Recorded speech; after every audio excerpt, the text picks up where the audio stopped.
Okay, I guess now the mic should be on. Let me just pull that drone back a bit. Okay, so regarding the delay and reverb, there's just the reverb on for most of it. It's this concert hall on the Lexicon PCM 70. How's the stream doing? Is it stable?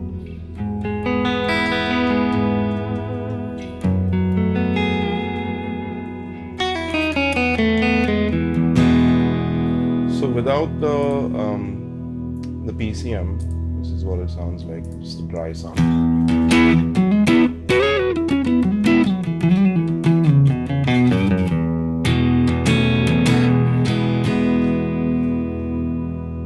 So when you put it back on,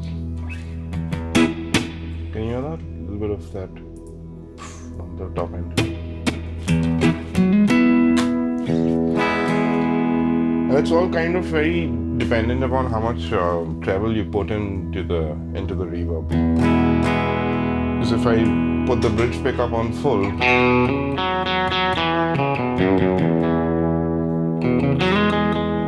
that's full tone on the bridge. But if I pull it back to around halfway, I think more of the mids in the reverb come out. Then this is stereo delay from the MPX1. That's another Lexicon unit. Let's see if I can show you a quick pic of the rack. I'd saved it here. Yeah, so you can see the three effects processors. First is the Lexicon PCM, the MPX1, then there's the PCM 70, and then there's the Eventide. So that's what we've got. Where is that? Yeah.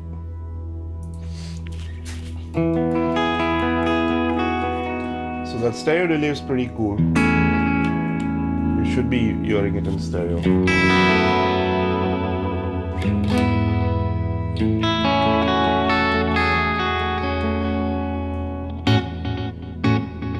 That sort of thing. Then you can also modulate it. It's like it sounds like there's some chorusing on it.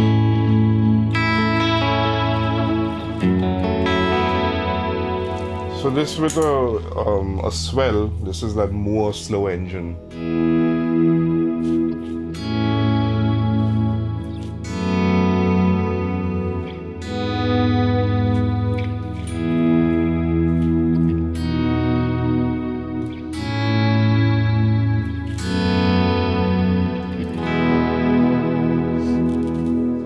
Gets pretty atmospheric. And then finally, if I want like a really huge reverb, then the Eventide H3000 is a black hole algorithm.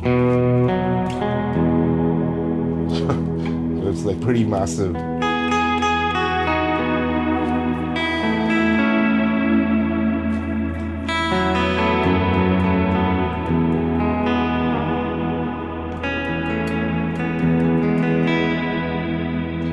Did I use the Moore on older Weizengrey? No, I used the volume control on the guitar. It was a bit tricky.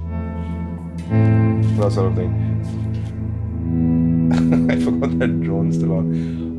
Regarding the volume ports, Vivek, you'd probably want to go with the Dunlop ones. Order them on Amazon and get them sent to India.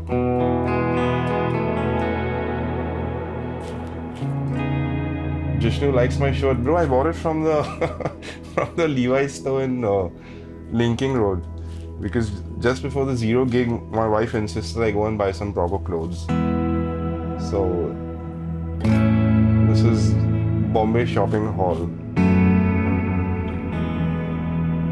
What taper do you use on the volume ports? Usually it's logarithmic taper. But they all kind of vary, there's not a single two ports with the same taper. So, once you get used to a single port, like if you listen to the, so now it's on 1, so on 5, that's on 7. Now between 7 and 10, most of the taper is in that thing. Right, you're good. Now, however, if I have the drive on the amp on, it'll come on a lot quicker because obviously that drive is compressing it. So for the drive sounds, I kind of like the taper on this.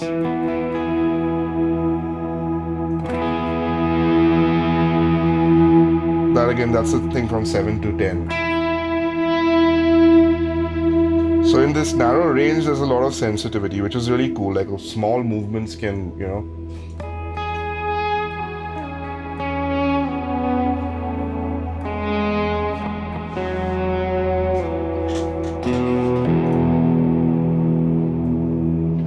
Strat's E string is ringing out like a sitar. It's either the bridge, the point of contact at the bridge may not be like, you know, as narrow or fine as it could be, or there's not enough break angle behind the nut.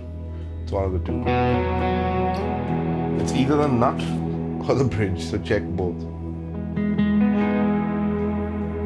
So in case it's a like a stainless steel saddle like this, you can actually take a little bit of sandpaper and, you know, just give it a bit of a scrub just to clean it out, or better still use like a Dremel wheel, just like a very fine grit wheel. That and the nut slots may need to be filed out, so just check one of the two.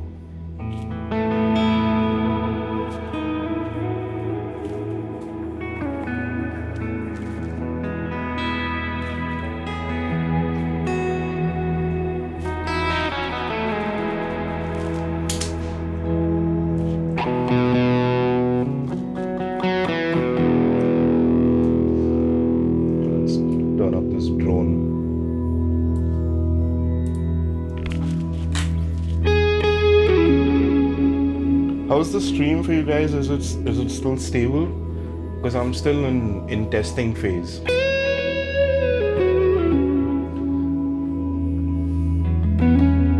Can I suggest a good overdrive pedal around 15K? If you see one of those full-tone OCDs floating around, grab one. They're pretty cool. That's like a very versatile pedal into, you know, it makes any amp sound good. Right now, I'm just going between the encoders in OBS because that stock one, which is that X264, that is harami, that it's like making everything lag and stuff. Then I went to the Apple hardware encoder, and then finally now I'm at the Apple software encoder, which seems to be working better. Because my CPU lag is pretty low, man. It's showing like 2.7% on this. My net is like 400 Mbps, upload. Whatever Andy Timmons distortion pedal, that's cool. I guess it's a little not as versatile in that sense. It's got a certain sound, which, you know, it's kind of tweakable though, especially the one with the three band EQ. So that's worth checking out as well. I mean, that way there's a ton. There's the Friedman BEOD and stuff like that. But if you're just looking at, you know, a basic pedal that'll sound good with even a strange amp or something, then that OCD is a pretty good one.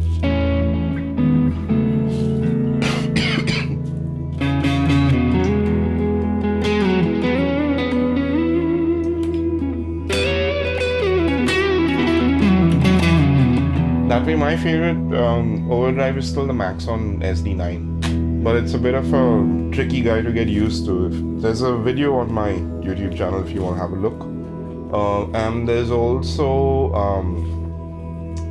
the good old Boss SD1, which I just did a video of, so you may want to check that out.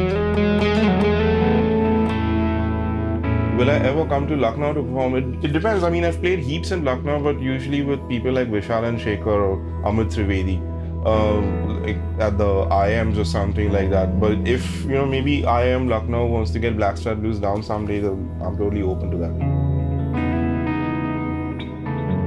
I'm the closest you'll ever get to Gilmour. No man, Gilmour is Gilmour. Don't accept any substitutes. I'm not like Sasta Gilmour or something like that. I mean, I don't even try to do that. There's no doubt there's heaps of that influence, but, you know, to each their own.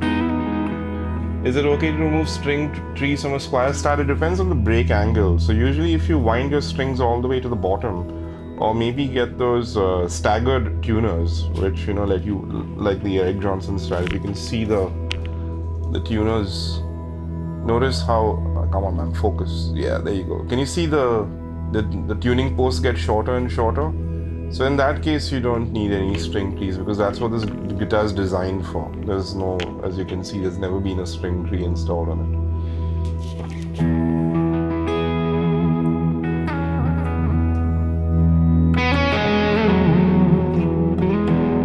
The funny thing is, despite all the Gilmour influence, I think like there's a huge amount of the Jeff Beck thing, which I picked up at some point. I don't know how, it just seeped in, and all the trem stuff. That all came from listening to Jeff Beck.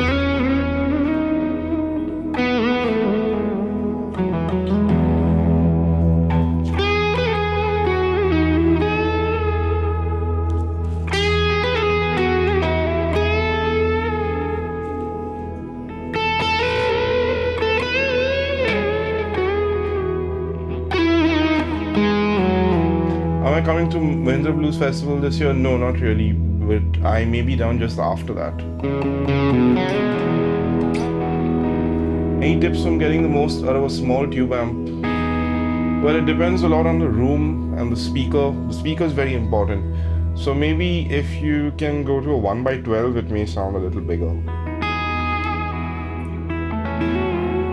The 1x10, it depends on the cabinet design, but I would think between a 1x10 and a 1x12, the 12 is going to sound bigger.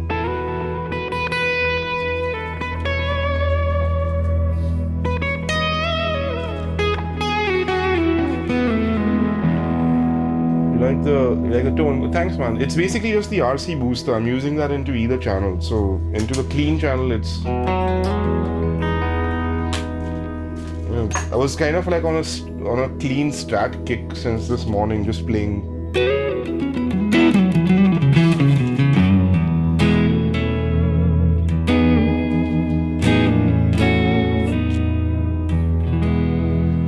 Jeff Beck's picks sound like Hindustani classical. Well, you have to check out the song called Nadia that he did. It's a cover of a Nitin Sawhney song by the same name, and he imitates the vocal, the classical vocal so well on the guitar between the slide and the tremba and stuff like that. Because the first time I heard it, that was kind of like the first time I actually heard a non-Indian classical musician playing that stuff with that kind of a feel or a vibe.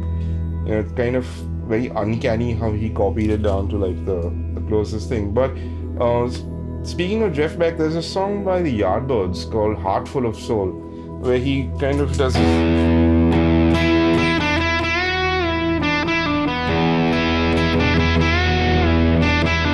something like that, and that was apparently they called a sitar player to play that riff because sitar was the rage in the 60s in the UK.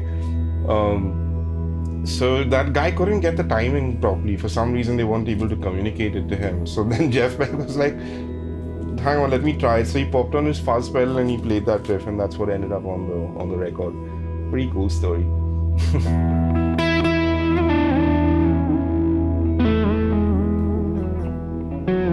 Yeah, that live at Ronnie Scott DVD is pretty awesome, right?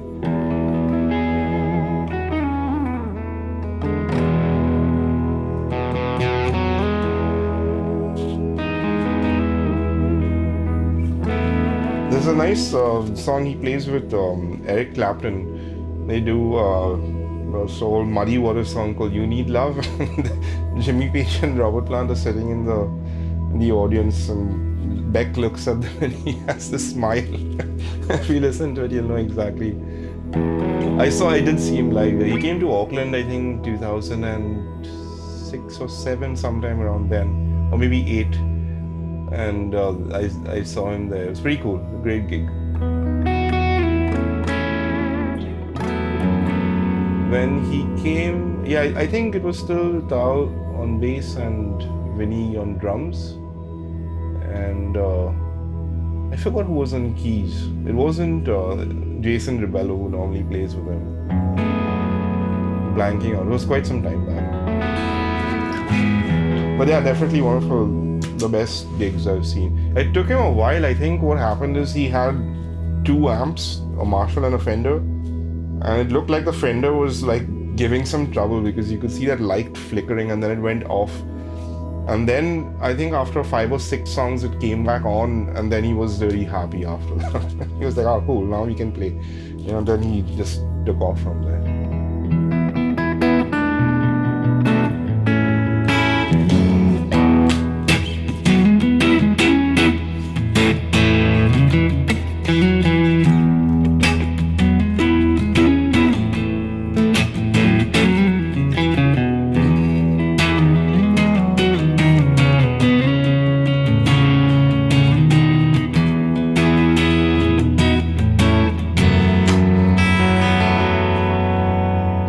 I think one of my favorite chord progressions to play over is just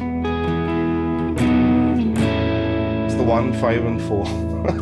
It's very cool.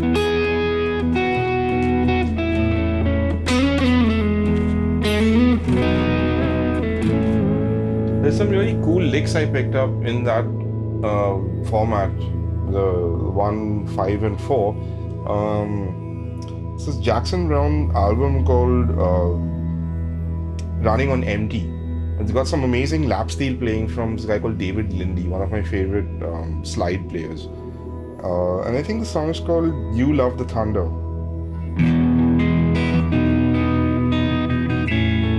Something like that, Check that song out if you haven't heard it. Lovely, and what a beautiful tone that guy's got. I think he was running his lap steel into a dumble or something.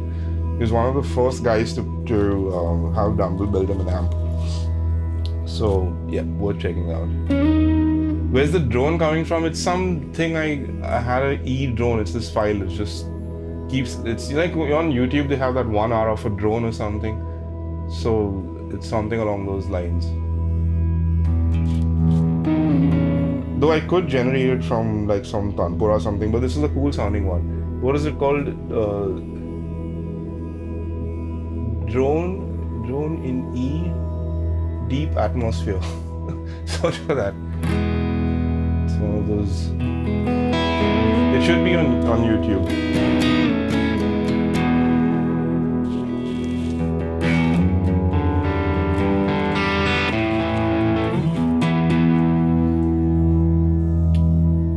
Cool. So the stream is still stable, huh? So I guess we are on to a winning combination with the OBS settings.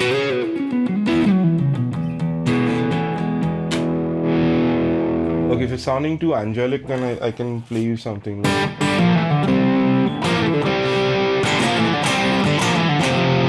How about that? That should be a bit less angelic.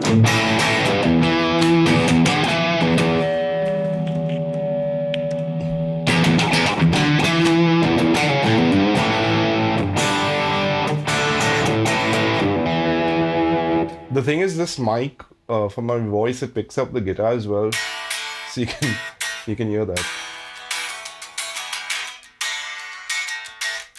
So you can actually hear what my guitar sounds like unplugged.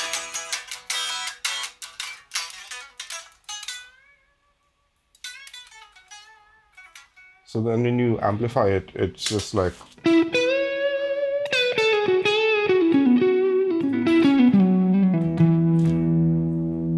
I mean, a lot of it actually comes from the guitar and how you get it. Because there have been people who play my guitar, it sounds very different when they play it, down to like how they hold the pick and where they hit and on how they fret. If you fret like far from the frets, like this you're playing this fret, you want to be almost on top of the fret. I realized that really early, I think probably while playing acoustic guitar before I got an electric. It always sounded better like... Do I name my guitars? No. My first Strat, my girlfriend at the time, she named it Jessica because I used to keep playing that Allman Brothers song. But apart from that, no, none of my guitars have... In fact, like on the set list, sometimes you'll just see like BB for like the double black and the BW for black and white or HSS or something like that. But no, they don't really have names. Any tips on dialing your own presets? Yeah, basically start with one amp, one cab, and maybe a reverb, and just get that sounding good before you add any extra shebang. Just keep it simple. Then once you've got that amp, then you can try a few different overdrive pedals or something like that in front. And so basically just build the rig part by part. It's like, when you start buying gear, you've got money for one amp, one speaker cabinet, and then maybe you'll buy a reverb unit. Okay, there. Then after you get some more money, then you buy an overdrive pedal, that sort of thing. So you build a rig like that. The thing is, like, you've got everything available for you, so you got option anxiety just looking at all those. Where do I start? So, how do I decide what is before or after the amp? Stuff like reverb and delay, generally I'd put it after the amp. Generally, there's times you'd want to put it before, but generally I'd put it after the amp. Drive, compression, modulation, generally I'll put it before the amp. The only exception is if it's a stereo chorus or a tremolo, I'd usually put it after the amp. Is Tone Science channel to be revived again? I know, I'm just sticking to one YouTube channel. So a lot of that same content you can find, the Tone Science. In fact, there is a Tone Science playlist on this YouTube channel. So I got fed up of maintaining two YouTube channels, so I was like, man, just do it on one. Because initially when we did the Tone Science thing, it was supposed to be Kush and me, and we did a little pilot episode. But then both of us got really busy and we never ended up doing anything about it.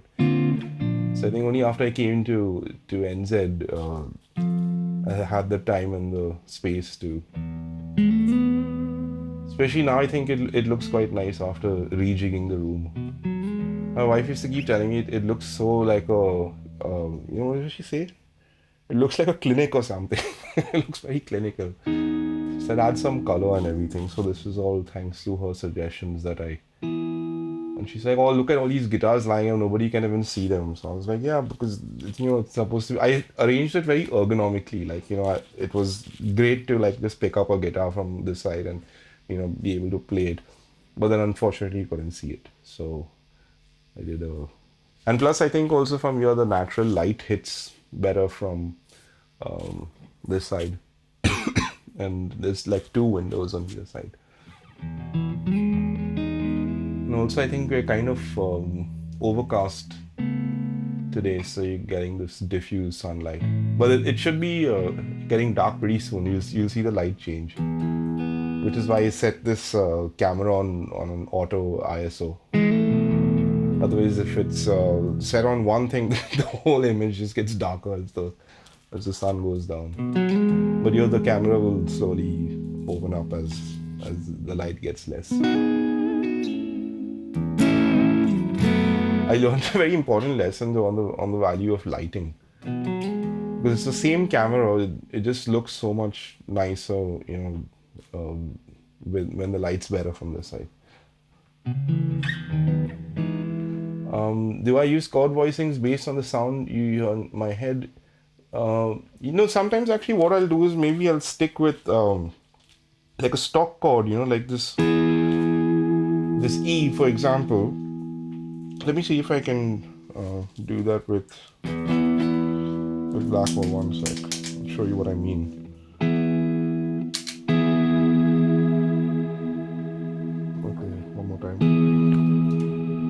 Okay, so now once that's happened, I like move other triads on top.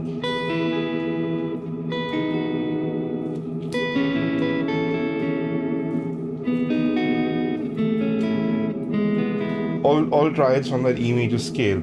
So that's a useful way of extending the chord voicings by just superimposing triads on top of the main guy.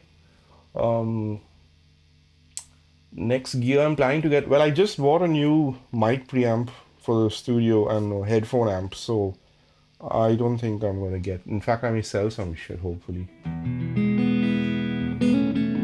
I have a bunch of this old stuff in the garage. I just put it on what do you call it, what's our local thing called? Trademe.co.nz.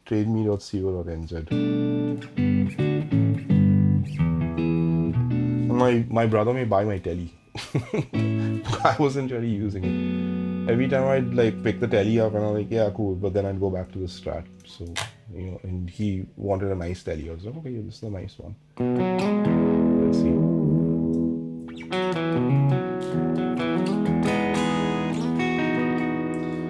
Something also like talking about chord voicings, just learning your triads all across the neck. It really improves your soloing considerably, just like by going.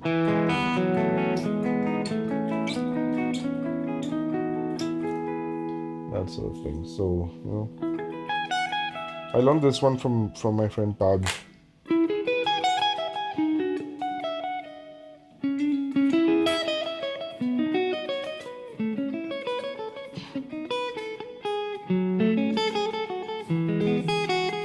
And that's just your E major scale.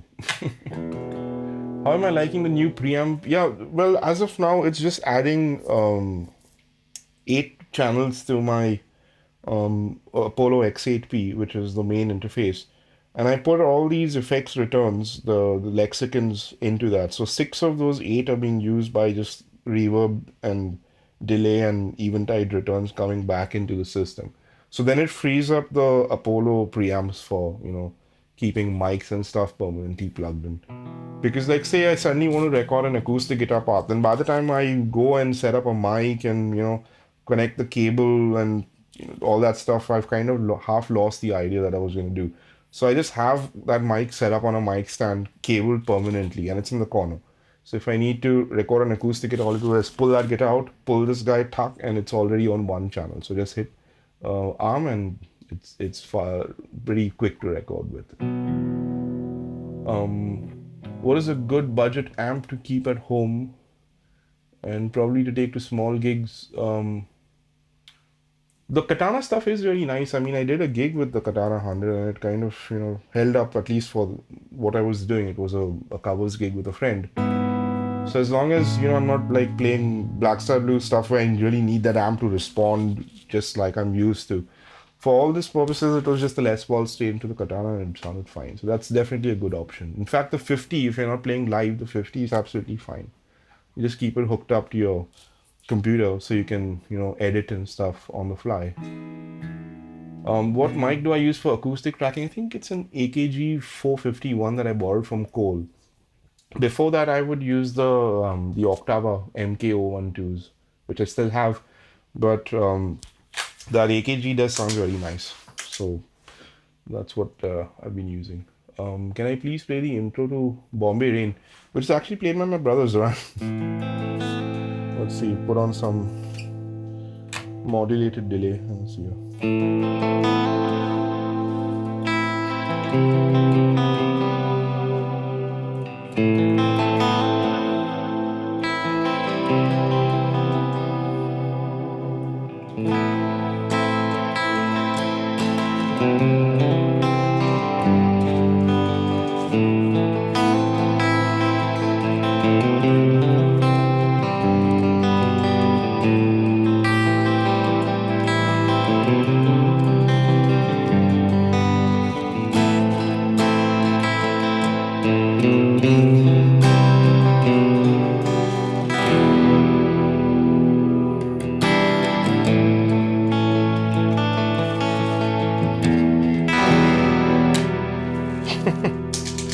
Put on the Unibiben.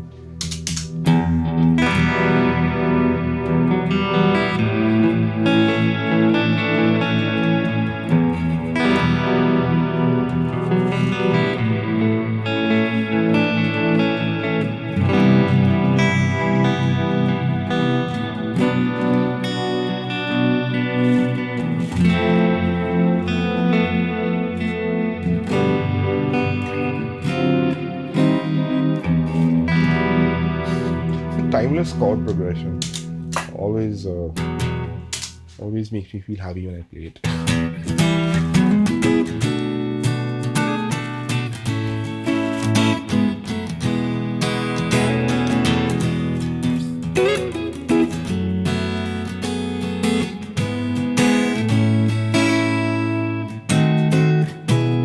Here's another nice thing you can do. When you go from A, which is like your 4 chord, and you want to go back to your 1. So you hit that A, then you play an E flat diminished. Then you go back to your E. So I used it in this song called Happy E Friends, I think it went.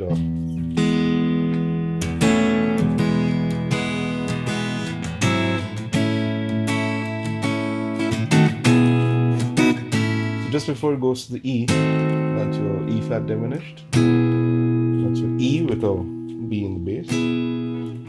B, and I mean simple chords, but I kind of like using these little, slightly little crooked chords too.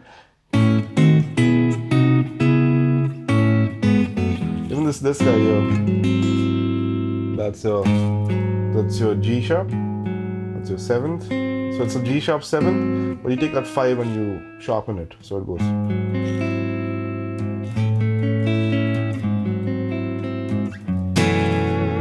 So normally how you play, which also sounds perfectly fine, but you can do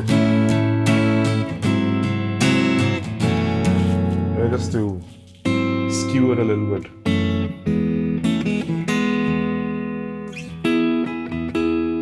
Or even if you play in the blues,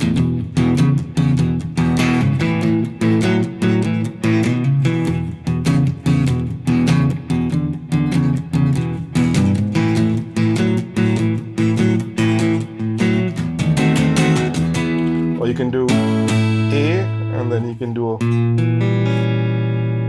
B flat diminished. So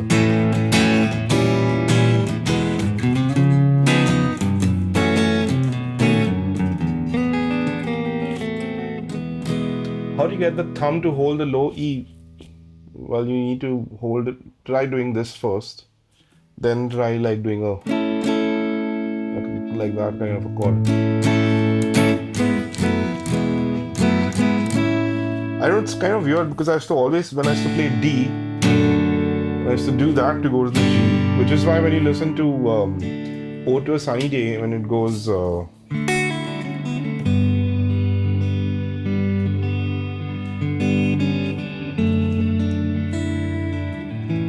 You have to have the thumb over there to even play that song, and then it goes. So you're kind of going from G to D over F sharp. And you open. So this ring finger doesn't move.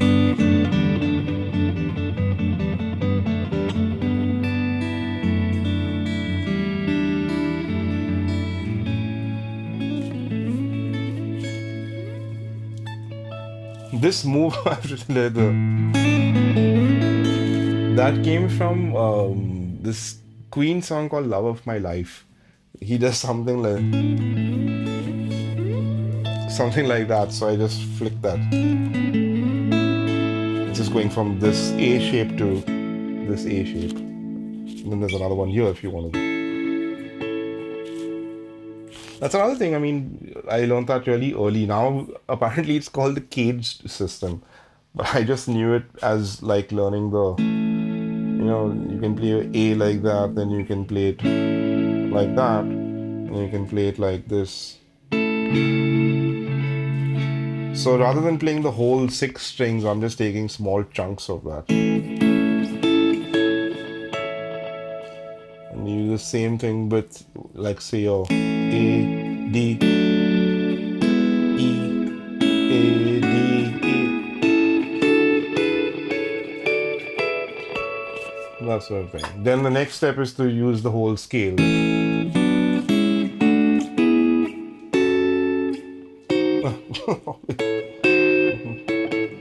Is it? Yeah.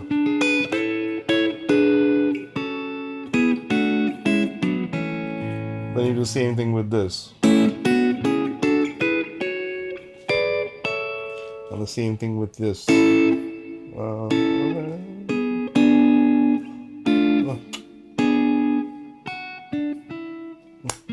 See, suddenly this brain fart happens. Ah,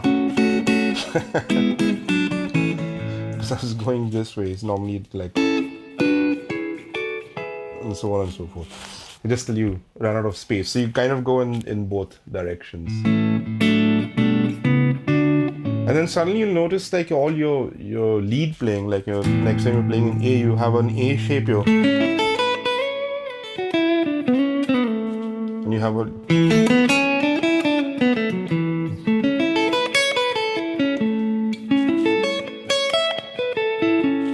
just your triads everywhere.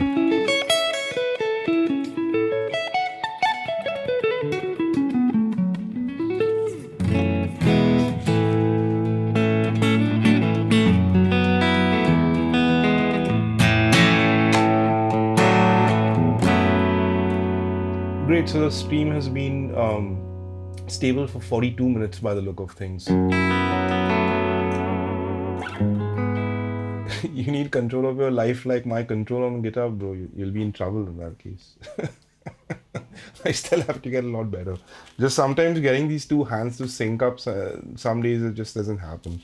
Especially as you grow older, you can kind of feel like everything's slowly starting to slow down, and then you kind of like, should I need to practice like double? You know? So even something like this, like you're playing in like an A blues.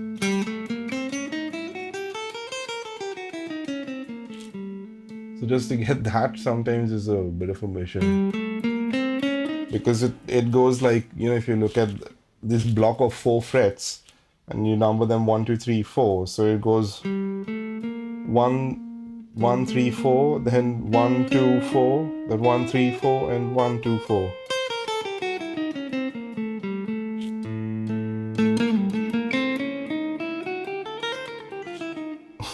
So just playing that over and over again slowly, you feel the two hands slowly start talking to each other. Then you're like, okay, now I can play. So some days it takes a long time to actually warm up. If I'm doing one of those videos or something for Instagram or YouTube or whatever, some days it'll just come like right out of the blue, and some days it's like, oh shit, this is a bit of a mission, So the key is basically just to keep playing as much as you can. At least that's what I've found.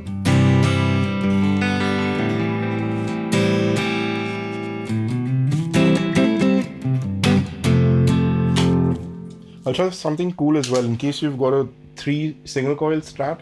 So to do this, the bridge pickup needs to be wired to that tone knob. So like you're playing with distortion, right? And you've got this kind of so that sounds pretty horrible. So now all you have to do is just dump it down till that hash on the top end goes away. Or the other thing is just open up that thing from 0. And you'll hit a point where it goes ooh, and you just leave it there. That's all you need, and then it gets really.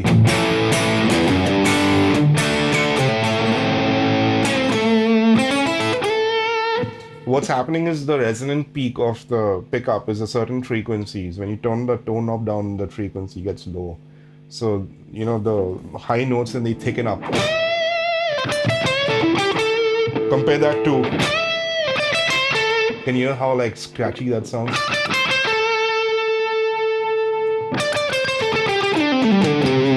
What's your practice routine on a normal day? I don't have a routine. I just, play what stuff that inspires. And I'll find enough that inspires me to make something useful that I can practice. It'll usually be something that I noticed, like if I have a gig and I notice that, oh shit, that needs work. Then that is what I'll probably tackle in case, I have a specific thing to work on. Otherwise, it's just, finding things which, moves you and makes you happy.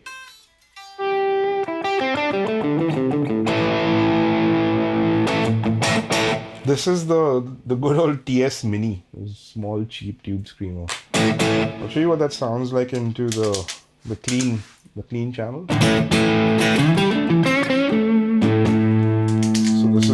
This is just the amp.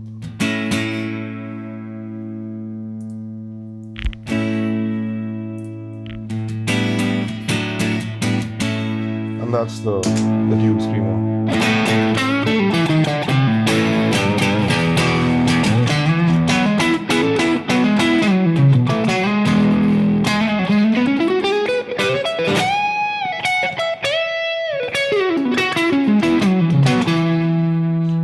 sounding pedal, you know, I was pretty impressed when I got it. The only thing is that drive knob gave way and I had to replace it. So I went to the local electronics store. Instead of a 500K, I think they had a 1M, which is like 1000K. So I put that in and it became a little gainier. So I had to keep the knob a little bit lower then.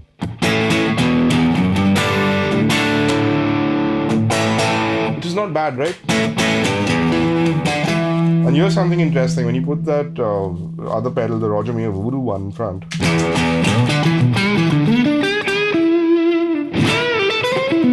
it's like a really nice lead sound.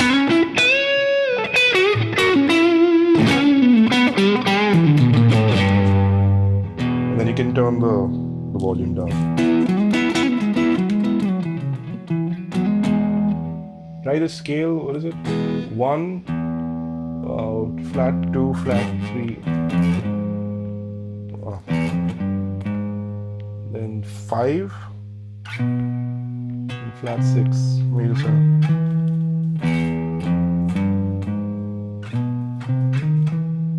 That's nice.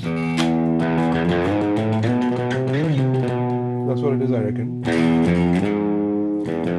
I mean, he's not playing the flat 3.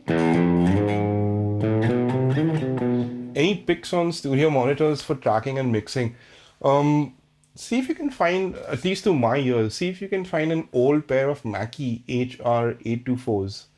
The early versions, which means not the rounded corners, you'll say Mark 1s, that's what they're called. So those, to my ears, they sound very nice on guitars. The mids are kind of full, the lows go down.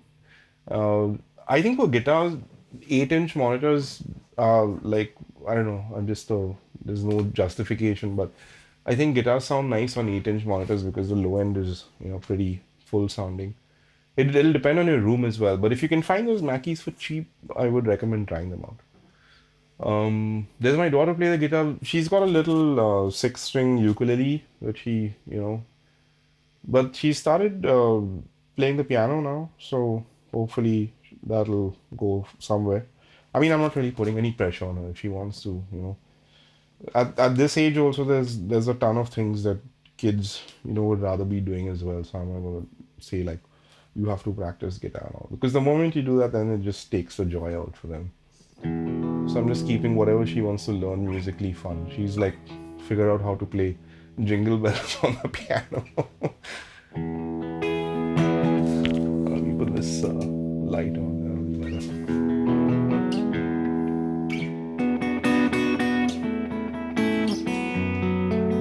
I think now is sunset is normally around 8:30, which is.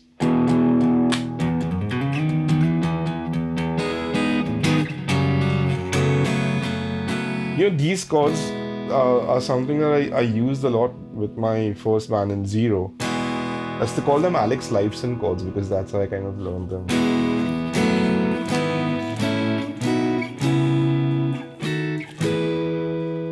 Just with these open strings ringing.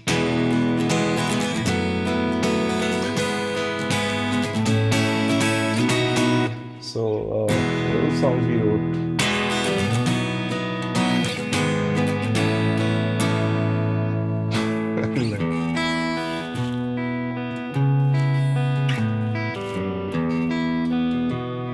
Playing any Christmas gigs in New Zealand? No, I have a New Year's gig. There's a friend of mine, his name is Ben Fernandez. He played on my first, on the Nights in Shining Karma album. So he does a New Year gig that, you know, the last 2 years. It's kind of cool. Before the gig starts, he was doing a solo piano thing, and I just went and I started jamming with him. And we had good fun. So we'll probably do that again this year. Play some Christmas songs as well. You know, what's that one we used to do?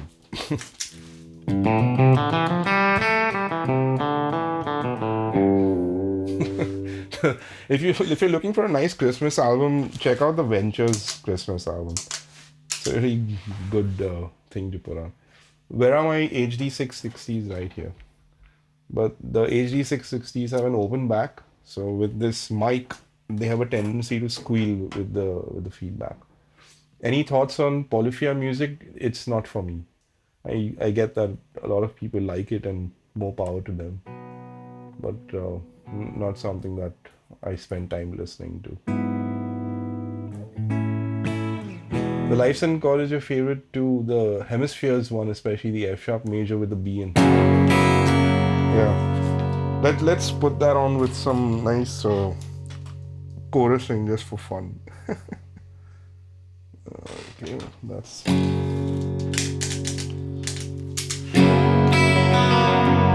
They're now starting to get lives in it. I think also you can hear there's a period of time where Liveson's favorite guitar player went from Jimmy Page to Andy Summers. You can hear it in the music. A lot of those,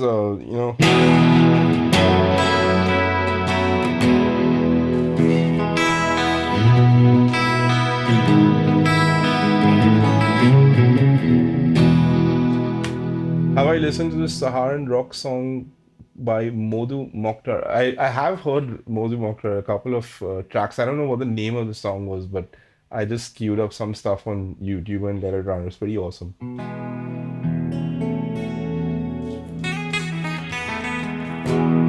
There's a lot of those similarities that you'll hear from Arabic music in Indian music. You know why? Because Hindustani music is largely Persian influenced, which kind of, with the current political climate in India, I was like, dude, half your music is coming from there. What the fuck are you guys on about? So it's kind of funny. You'll hear a lot of that, and it's probably all come from the same place, which is supposedly Africa. That's where all the strains came out from. And there's also like similarities between gypsy music and Rajasthani folk. You'll hear that as well. I think I saw a documentary about that a few years back. Forgot what it was called. But it's interesting if you just listen to like folk music and see like, different influences in modern music. There's another band that I really liked called Kruangwin. So they would dig into those influences.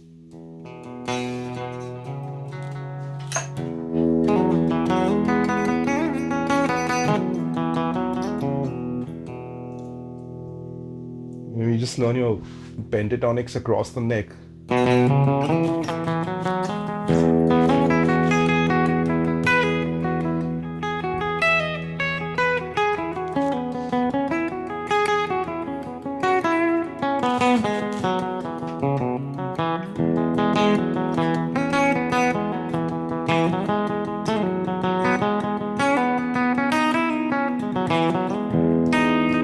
Speaking of Kruangwin, I still like that.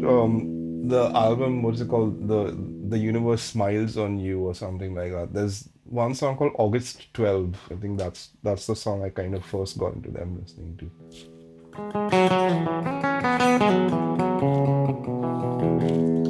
Listen to this as well, like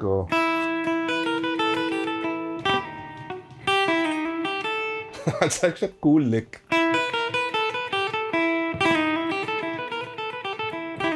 Which is like a harmonium lick from Sheila Ki Jawani. But I mean, you can just use that if you're playing in a blues kind of a context.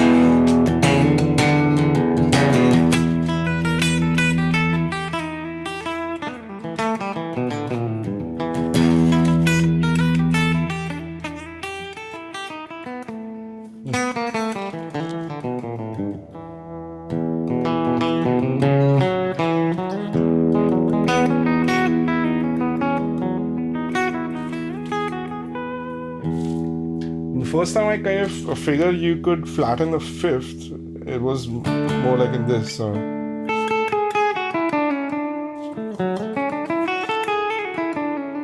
It's just basically taking a major scale and changing, one note. And then later on I learned, oh, it's a Lydian thing or whatever. But I just knew it like you flatten the fifth.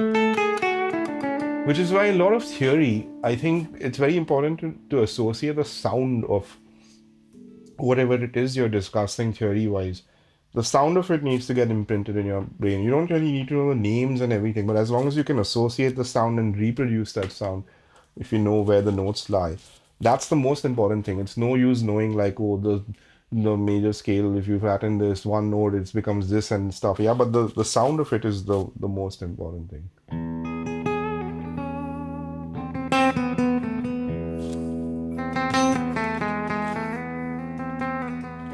That's like another thing I used to do. I just take the whole scale. That's what you call your mixolydian, right? Next you do.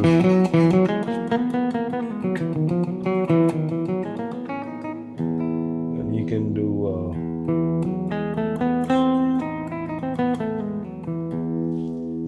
when your 4 chord becomes a minor.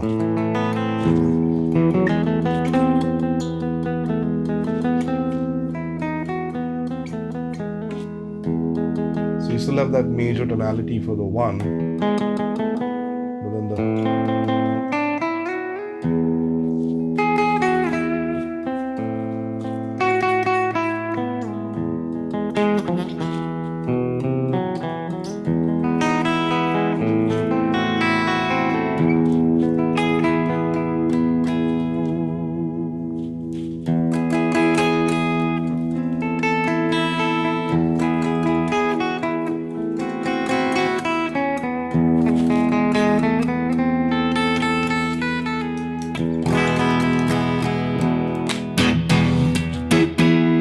cool. I'll just go on for another couple of minutes. Maybe I'll play you some stuff. Let me see. What do I have that I can play you?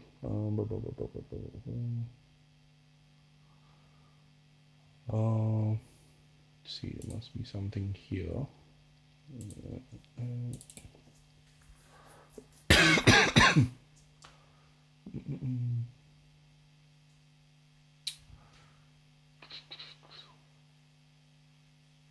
Sure, I'll play you Happy E Friend Zone. It's a nice one to play.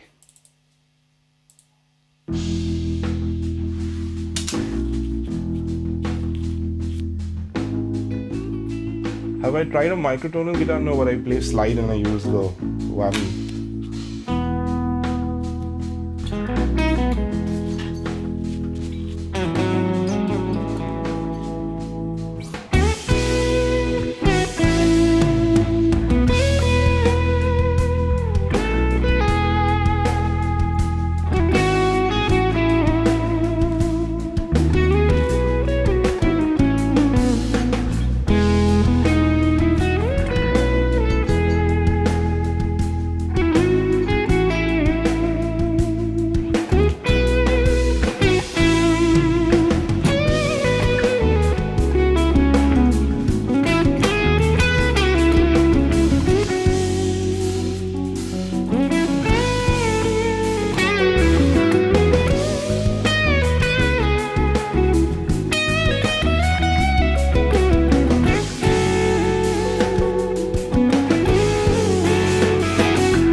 for listening to that.